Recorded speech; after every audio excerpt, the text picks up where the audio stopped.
Why exactly gays are asked to prioritize the transgender community. Hey, it's Prince of Queens, and I have been meaning to make this video for a while now, but have never gotten around to it, but was inspired today after watching a video by the new channel Feral Cat, who you should check out as he defines as GigTow and has quite a different voice than I do, both figuratively and literally. In the video, he touched upon a notion that both he and our Cat's Gay have now stressed quite heavily, which is the fact that gay men who were born with penises have been vehemently demanded by mainstream media, gay media, nonprofits, and endless amounts of social pressure to prioritize the wishes of transgender people, basically ahead of our own. Often, this requests that gay men attend to the needs of the more oppressed transgender people in our communities, assuming that we even come across them, which is a lot to assume in most places, is accompanied by the typical check your cisgender privilege type of rhetoric. The message is quite clearly the following. Despite what you might think, you're a biological male that just happens to be homosexual, which isn't really all that bad, so you shouldn't complain about anything as an individual or talk about anything that might distinctly affect your demographic as a gay male, and you certainly shouldn't complain about being judged unfairly because of your biological sex or skin color if you're a white guy. That's what we are told as gay men, and in particular white gay men, over and over and over. Meanwhile, if we're unfortunate enough to actually know countless LGBTQIA++ type people in the current year, we know that there's countless bad apples who will step forward to hurl abuse at us and attack us for being male, white, or not being pansexual or something. Seriously, if you actually know a substantive amount of people that aren't heterosexual and are connected to a number of transgender or non-binary identified people on social media, you've probably noticed that these people pick fights almost constantly with white cisgender men, which is really convenient for these people because they are pretty confident that we're not even allowed to fight back. And then, of course, if we do fight back, which I've taken to doing over the past few years, we'll be victim blamed for dishing to people what they obviously can't take after we were the ones who were attacked in the first place, as people will always find a way to accuse us of being transphobic, even if we literally made zero reference to the person's transgender identity or appearance at all during the conflict. This is the pattern that has emerged socially, obviously. So being that I specialize in media narrative literacy, and being that we definitely do know that there are companies like Media Matters that specialize in creating cross-platform, uniform narratives, which they sell to the public in order to influence the masses into voting how they would like, and also knowing that Media Matters apparently collects a huge budget provided to them by LGBT charities, knowing all of that, I think now is an appropriate time to examine how things might have gotten this way. Super short answer, go watch my video. Gay white men are no longer oppressed, and I think a lot of information will be covered regarding the reasons that I think much of this happened, which I think can be easily traced back to the Democratic Party and their various media outlets and campaign promises. However, I was mulling it over in my head, and I came to a few speculative conclusions about the precise motive that the Democrats had for dividing the gay community into warring factions of progressive activists that were all vigorously competing over who was the best ally to queer and trans people of color, or trans people, or whatever was being demanded of the gays at any specific moment.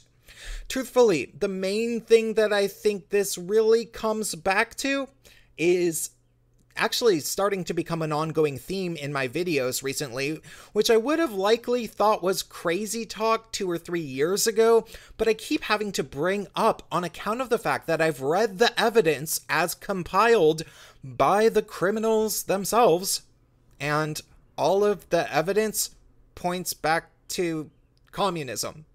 That seems to be where this kind of comes from, at least in terms of ideologies. You see, the Democratic Party became the party of feminism, at least in terms of the PR, which doesn't necessarily say all that much about the big money behind all of it, but regardless, feminism has been the law of the land ideologically in the Democratic Party since the Clinton administration in the 1990s, because we all know at least by now who was really wearing the pantsuit in that relationship. And then, Obama was a big feminist, of course. Furthermore, if you actually research the history of feminism, it really is just a female-centric offshoot of Western communism, where women are not just supposed to be served and provided for equally by the state, but seemingly pampered and treated as an aristocracy in a future utopia that will finally happen once we can just get a feminist female as president, or whatever. Seriously, this is precisely how feminists obviously behave if you actually follow or get to know any of the powerful ones, or really, all you really even have to do is listen to how they speak about the diversity hiring they want for women in any of the plethora of TEDx talks that they deliver about gender equality in the workforce, where they will be requesting that females get jobs that they don't necessarily deserve. That being said, the goal of these people has always been to purge non-obedient dissenters, which people like Camille Paglia and Christina Hoff Sommers complain was happening as far back as the 1970s or so in academia. But eventually that mentality of purging people spread and spread and spread. This was all relatively easy to do in upper middle class society among heterosexual males, of course, because heterosexual guys live in constant fear of upsetting women. Straight guys know perfectly well that if the women in their lives have a problem with them, they can potentially send them to prison, or at the very least, ruin their reputation on a whim or turn social groups against them. You see, the saying, bros before hoes, doesn't describe an actual attitude that straight men naturally exhibit in the slightest. Bros don't usually tend to come before females. That's not how things really work. Rather, that saying is a reaction to the types of things that women actually pull on men, and a mere reminder that men need to occasionally be good friends to each other, in case they are put in a situation where a woman actively seeks to divide male friendships. Because that comes up. Kind of a lot. However, with gay guys, all bets are off. Gay guys have no reason to buy into feminism in any way, shape, or form. And here's an odd piece of gay trivia that almost nobody either knows about or at least admits to. Harvey Milk himself was a Republican prior to 1972. Yes, Harvey Milk was a Republican, at least for a while. And the politician who shot him was a Democrat.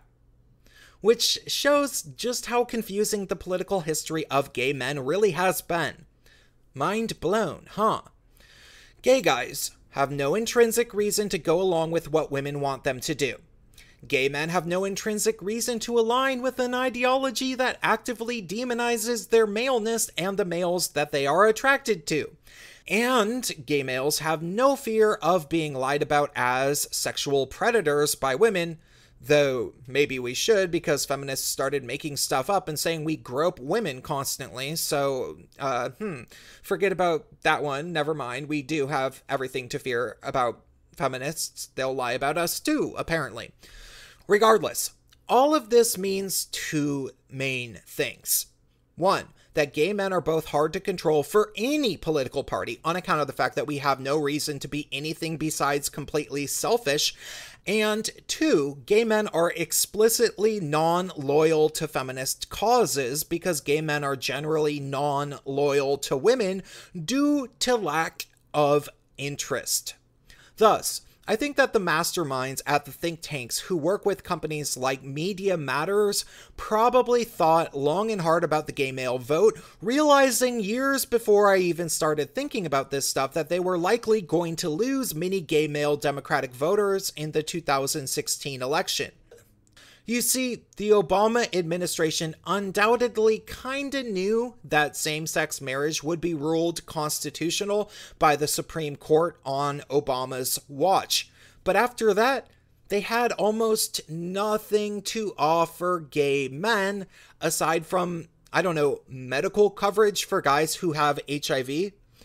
So, what were the Democrats gonna do to get our votes? Furthermore, they had been trying to put Hillary Clinton into office for close to a decade, so they figured they needed to do two things to the gay male population of our nation, and by extension, the entire Western world.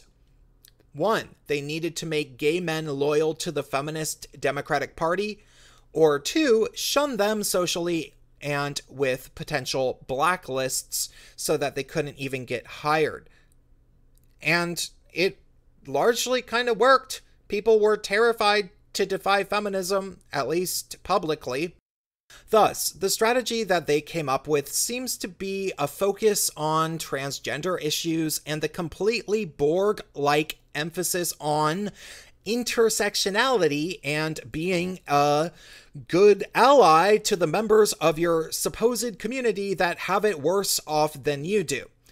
They said to us, basically, women and trans people are basically one and the same as you, so you need to do what is right for them, even if it won't benefit you. It had to be that way, because honestly, if there's no campaign promises in this bargain for gay men, what is the best way to get us to vote how they wanted us to? With fear and shame, the way a huge amount of elections are won for all sorts of politicians. Thus, gay men were asked to sacrifice our own well-being to prove that we were loyal to transgender people, because we were all supposed to be a community, and they could say that we were completely morally awful people if we didn't look out for our transgender brothers and sisters, even if they were raving lunatics as individuals, and even if aligning with their political ideologies was asking us to align with political ideologies that have been known to murder millions of us. None of that mattered, because it was all about getting votes for the Democrats. The Democrats don't care about things like the meth crisis within the gay male community because they have no solution for that problem and feel inclined to completely ignore it, as far as I know. Instead, they blather on and on about transgender bathrooms because they can federally mandate that if they are in power, and then they call up their pet media outlets and activists to have them demand that gay men care about transgender bathrooms, even if we don't. Because reasons. It's a part of your community, gay men. You're supposed to care. You're supposed to be an ally. And once we've shown that we're willing to be really good allies and prioritize other people's needs ahead of our own, then maybe we'll just be endlessly obedient to women for this communist future utopia or something. It just kind of seems like that's what they were asking, doesn't it? Fourth wave intersectional feminism was always about votes, and the best way to get votes is really by peddling ideologies. And maybe it's just my confirmation bias, but that simply becomes more and more crystal clear to me as the years go by. I hope this has been illuminating to you. If it has, drop me a comment so that my videos show up more often in your recommended, and stay tuned.